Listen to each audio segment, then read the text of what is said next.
Yes, ndizera ko meze neza ni The Bones Entertainment. Nishimiye guhura na Fifira ya The Beautiful Girl muri hip hop. Meze ni sawa sha makuru se fresh. Meze neza. Nawe urashyushye? Ndashyushye cyane. Imiziki ni imiziki wakoranye na Betray nyuma Bulldog. Izo ndirimbo n'abaraperi bagenzi bawe turi mu cyumba cya rap n'ubundi ziri gukora gute ku muhanda uri kuzibona gute? Shabi kugenda neza kabisa kurusha n'ikindi gihe nigeze mbibona. Umva Imana ibaho umugisha abantu bakomeza kuzireba abantu bakomeza kuzisupportinga ntacyo nshinja Imana so far so good. Ukoranye n'abantu batari abaraperi unakorana n'abaraperi urebye indirimbo y'umuraperi y'abaraperi igenda gute urebye n'izo wakoranye n'abandi bahanzi ubona wazigereranya gute?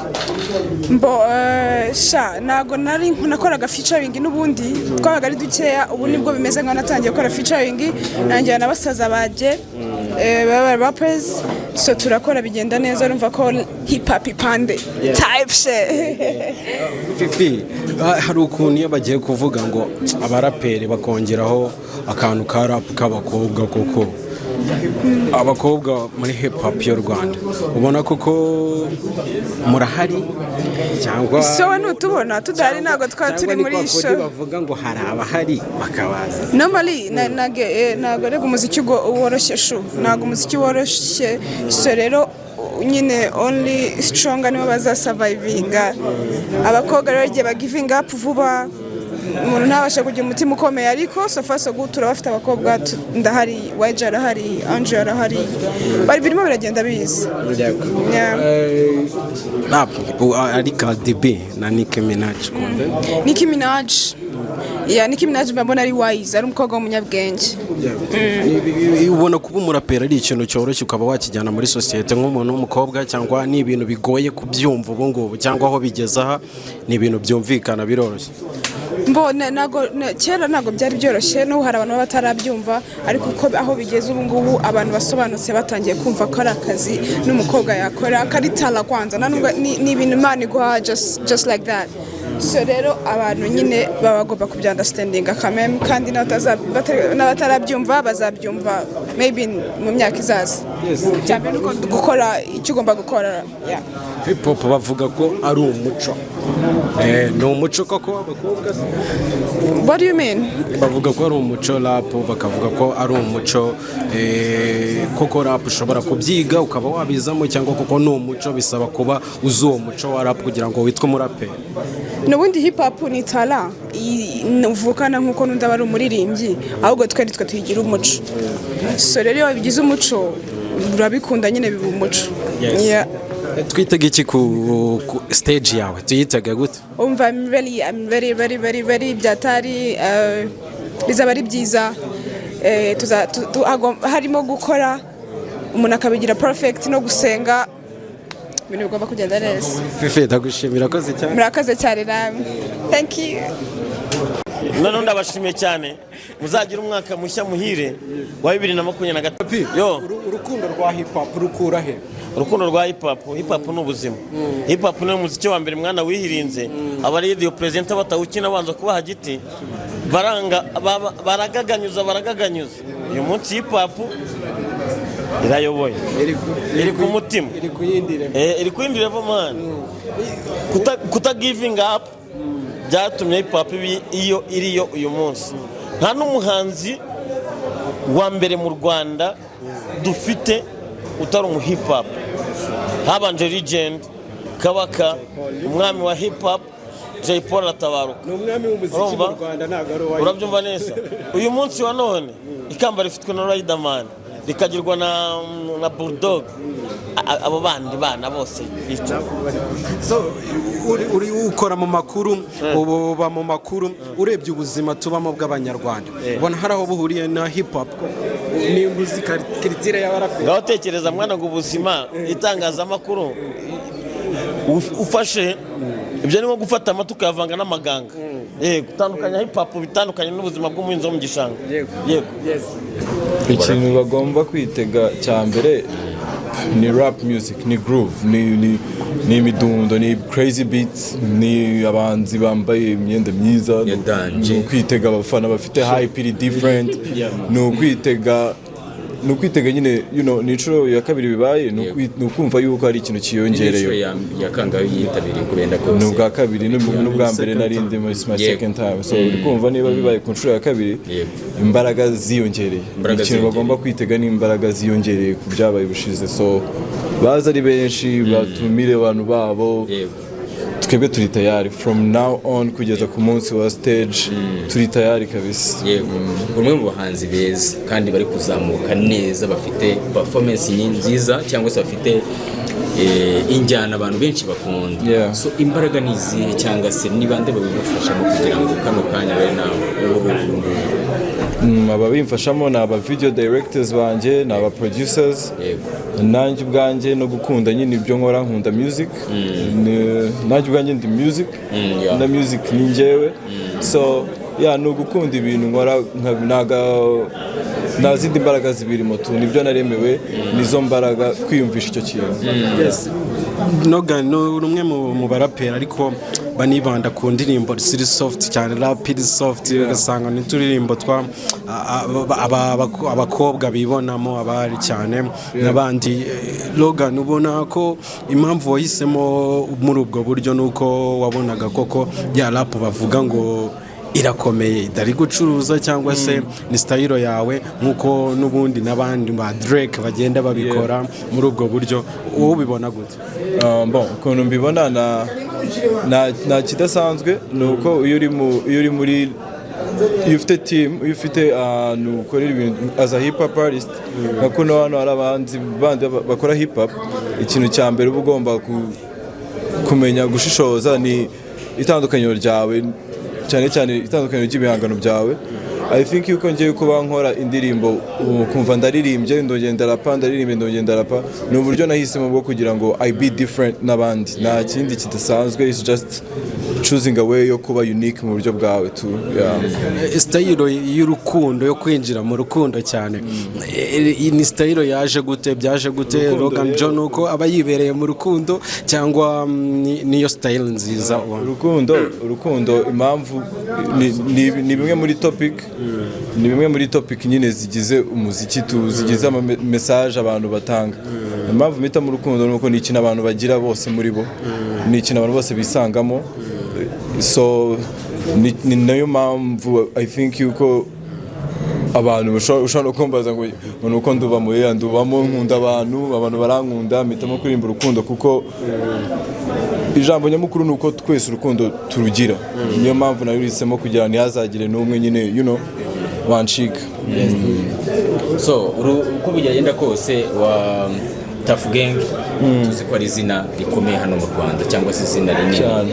So wakuze wowe ubabona, wakuze ubafana cyangwa se muri bo muri rusange, ni umwe mu muhanzi kwinspira cyangwa se uvuga ati uyu muntu ararenze bitewe n'ibyo akora? Buri wese inspira mu buryo bwiwe kuko batanga message mu buryo butandukanye. Ntabwo navuga ngo abanzi bagakurikiza uyu nguyu kuko mbabona nk'umuntu umwe, buriya ntabwo mbabona nka group, mbabona nk'umuntu umwe, ariko bose ndabakunda bitewe na message batanga.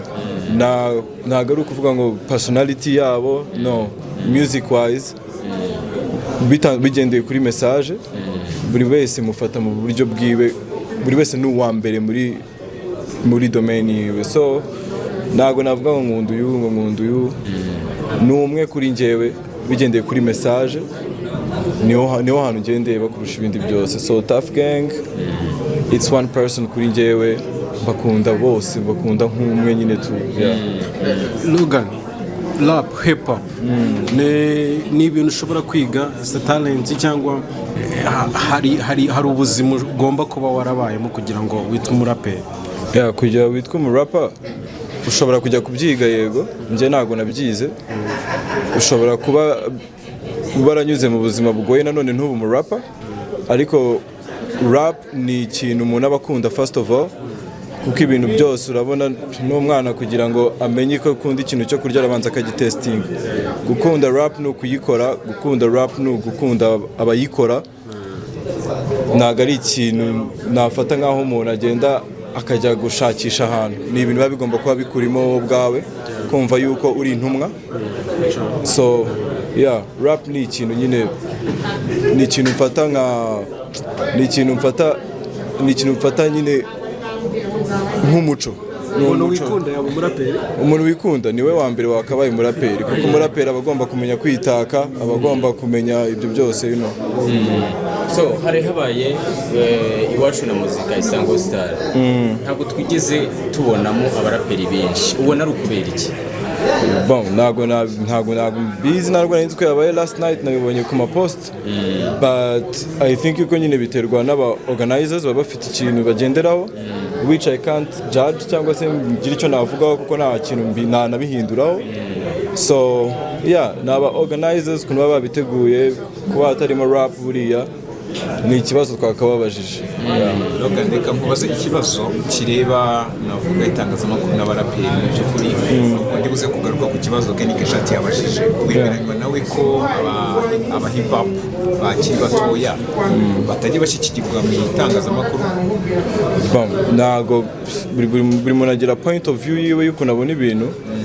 Njyewe ntawe mfite natunga urutoki ngo nagamfasha cyangwa iki, kuko akazi kanjye ni ukwifasha, nkakora music nkayitereka aho ngaho, uwizagera akayikunda azayipromotinga, utazayikunda nazayipromotinga. Ntago nziruka inyuma y'umuntu ngo promote my music cyangwa ngo begging, kuko akazi kanjye ni ukora umuziki, ntago ari ukureba icyo abandi bakora.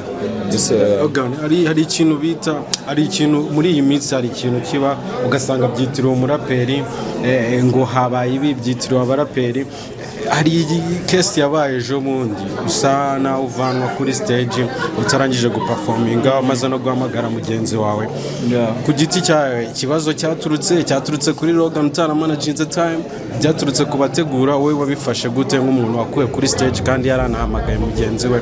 Wabyakiriye gute wowe? Actually ntago twakuye kuri stage. Ubivuze gutyo wagira ngo umuntu yaraje araduterura tuvanaho. Amasaha yarageze yuko nyine iminota bari baduhaye irangira, natinze kujya kuri stage.